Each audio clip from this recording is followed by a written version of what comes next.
Hey everybody, welcome back to the channel. And today we're gonna start with what I shot yesterday, and then we'll move into stuff I'm shooting from today. So let's get to it. So now I've opened this Foundation Pro test kit here, which I don't know how I got confused, but I thought I was getting more of a ammonia nitrate type of test, but instead what I got was calcium carbonate hardness and magnesium. So taking this out of the box, first thing I learned is this lid is not very secure. So if you lift it up by this, you may drop it on the floor, which I caught it before that happened, so I got lucky. This appears to be the instruction manual, and I have it in front of this API test kit here, or two API test kits here, mainly to explain why I bought this Red Sea kit. It's because apparently this kit isn't real reliable. And I guess I can understand that because I've been using these API test kits for both my freshwater and saltwater tanks, and not once have the parameters ever been out of line on any of my tanks, despite how bad of a reef keeper I am. So that's pretty much the first indication that it's not very good. So I'm going to open this booklet and I'm going to read what I'm supposed to do, and we'll go ahead and test this cube tank for everything on here, and then we'll compare a couple of vials to the API test kit to see what the difference is. So I actually broke the whole thing open to show you this is what all it comes with. I got 3 test tube vials that snap into this piece on the lid. I got a magnesium bottle here with 2 smaller bottles. Got a KH bottle all by itself. Got the calcium bottle with 2 smaller bottles, one of which had this tiny little scoop attached to it. I also got these 3 small syringe looking things that are all color coded, I think, or they may just be different colors. Plus I got one big one, and then this device here, which looks like the device to put a breathing tube in somebody's throat, but I'm sure it's for something else. So let's start my first test and see what we come up with. Well, I'm gonna have to go upstairs and do some more reading up on this on the internet somewhere, because this is worthless. This instruction booklet, this little helpful card is useless. This thing appears to be useless. You're supposed to use this thing. You're supposed to put the syringe in there and then squeeze it, and it's supposed to slowly let water into your test tube, but it didn't. All it did was the magnesium solution just overflowed into the inside of it, and nothing went into the test tube, and I had to like pour it from the side, and I can't count that as a measurement. That's a complete waste of test fluid. So we're gonna have to do this again, and we're probably gonna have to ignore the instructions, because it's just like everything else I buy, the instructions are completely junk. Instead of like actually, you know, working out how this thing works and then writing it down, they kind of wrote it down and then went, all right, well, we said it went this way, so we'll kind of try and figure out how to make it work that way. Well, it don't work that way. So yeah, I've already wasted one full test, and we'll have to do it again. I should mention that I can't seem to quite get into my Apex anymore. For a while there, I couldn't get into it on the phone.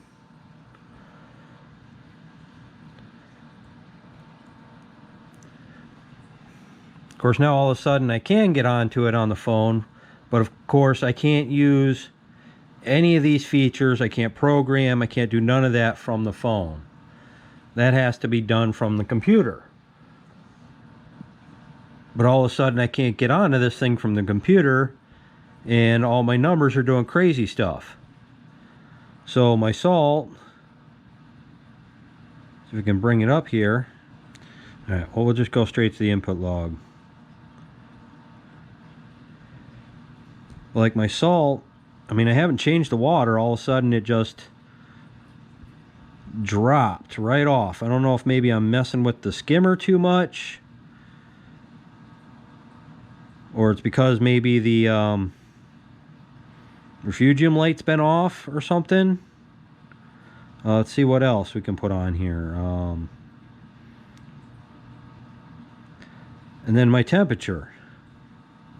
All of a sudden, Thursday, my temperature starts falling off. And I can see the light on the thermometer, so I'm wondering if something has gone seriously wrong with the heater that's in there. Because there's no way it should be that low. And also, for some reason, I don't know if because I put more top off water in the top off tank, and maybe the siphon didn't quit, but there's too much water in my sump right now. So I don't know what the hell's going on right now. But I can't adjust, check the heater program on the phone. I can't turn the light back to auto from the phone. I can't do none of that. I have to do it on the computer. But when I'm going to try and access it on the computer, I mean, it always takes forever to load, but then that's all that loads up. None of the controls, none of the stuff that's supposed to be here is here. Just this little copyright Neptune Systems is all that pops up. So I don't know if I've outright said it yet, but don't buy an Apex. I mean, there's lots of cool stuff it does, but it just doesn't work right. And that's the big thing. I mean, what am I supposed to do? I need to turn stuff on and off, and I can't. So I might have to do this water change another time. Tomorrow, if I can get this working tomorrow, but we'll have to figure that out. Okay, so I had to reset a bunch of stuff, and I'm back in. We'll check out the heater program first. So that's still the same way I left it, so we're just going to turn it to on and let it run itself and see if maybe that gets the temperature back up. If not, I got to pick up another heater somewhere tomorrow. Yeah. Just where all my salt has gone, I have no idea. It is the craziest thing. Put the Kato Max back on auto. I mean, my ORP is looking great for some reason. My pH is taking this giant swing here. It went all the way up to 8 and then dropped straight down to 781 in the span of a couple hours. All right, so I got all three graphs up so we can kind of see where everything goes all screwy. Right about Thursday at midnight. So I think the refugium light was off longer than that. I think I turned that off on Wednesday. So that can't be it, but obviously right around Thursday midnight. Okay, so that's probably what's affecting my salt. Is that is the temperature drop. I didn't know that affected the salt content. Does it? Well, now I gotta measure it with something else. Well, I just checked it with Old Reliable here, and it agrees, so I'm definitely So temperature definitely affects the salt. So back to the testing. I went ahead and did the magnesium test without using this stupid thing, because that's useless. The result I came up with was 1,400 parts per million. So we'll have to look up and see if that's good or not. And we're just going to move on to the KH test. I think I kind of overshot my color on this one, but this one's going to come out to be about 8.4 DKH,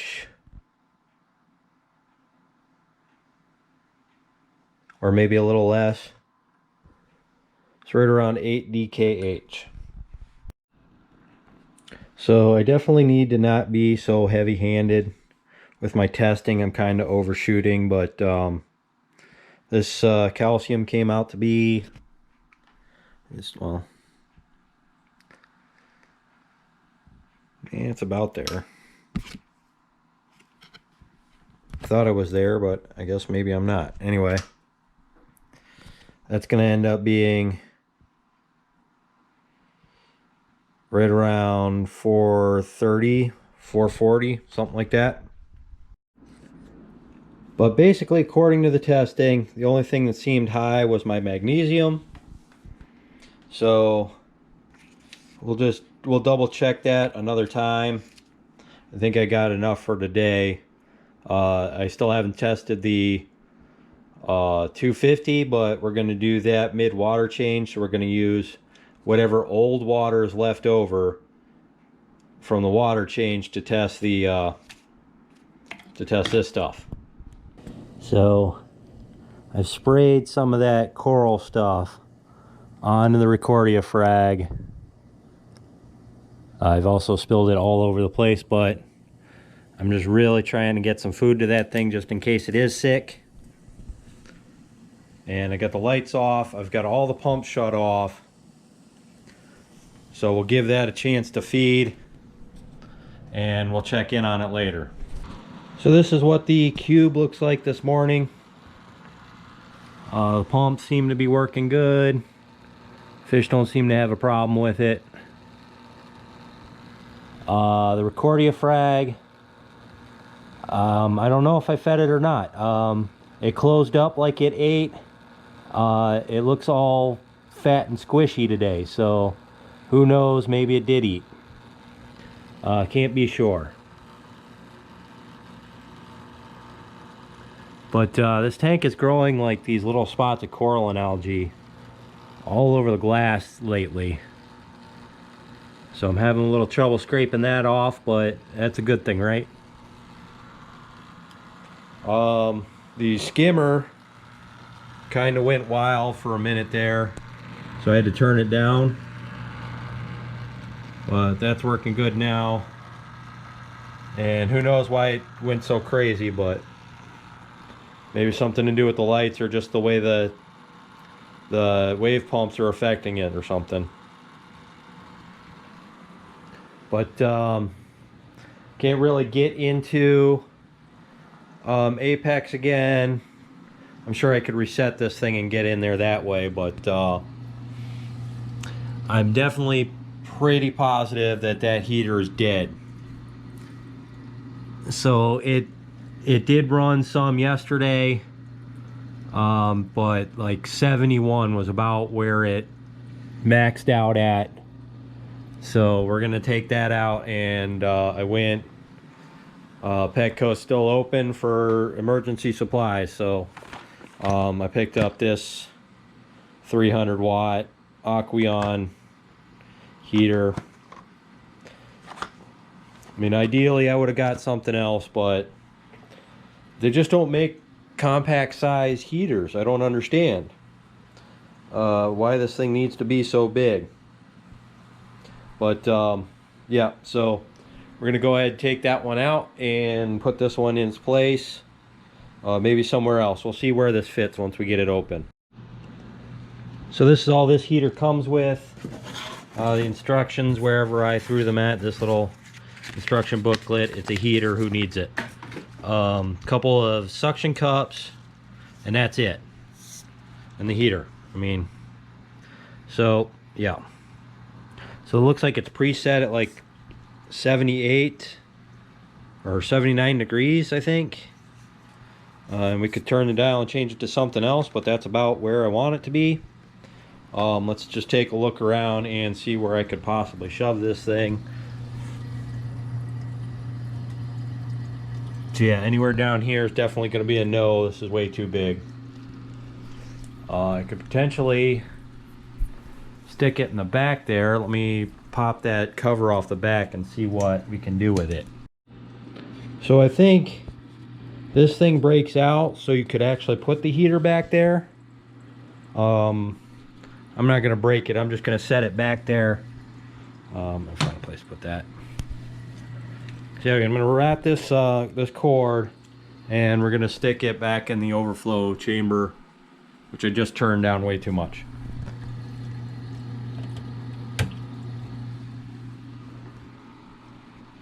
It don't take much of a turn on that thing to affect the level back there. So I've got the heater in the overflow compartment. Let me just check my level back here again. Pretty good. So we'll go ahead and remove Mr. Broken Heater here. And we'll find another use for that sometime. Maybe figure out what's wrong with it. So this was an Aquatop heater. I'm not sure we could see it. That's stinky. Anyway, so this was an Aquatop heater, and I'm not saying that because I want to put them on blast for this heater quitting on me, but I think the fault lies in how I had it programmed with the Apex.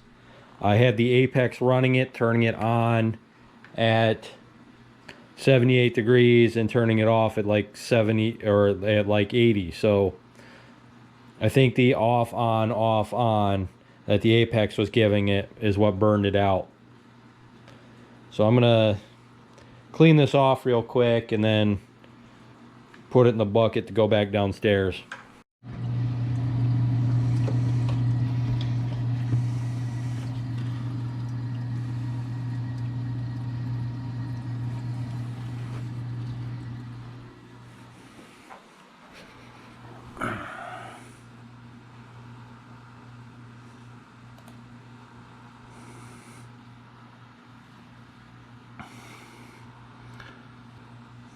This is another thing that the Apex likes to do.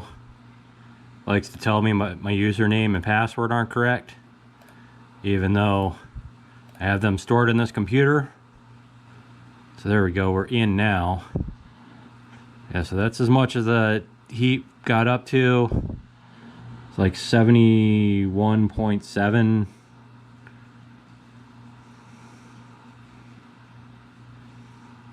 But we got that new heater in there, so we're gonna watch all these numbers because I don't think I can even test the water with the salt being 30.3 instead of the 34 that it should be. So we're just gonna let the just gonna watch and see that that new heater can bring the heat up,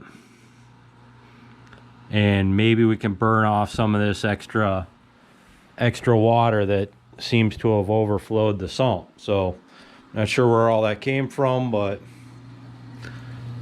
it's kind of screwing everything up. Having to turn back the skimmer again. Yeah, the skimmer is now completely full of water.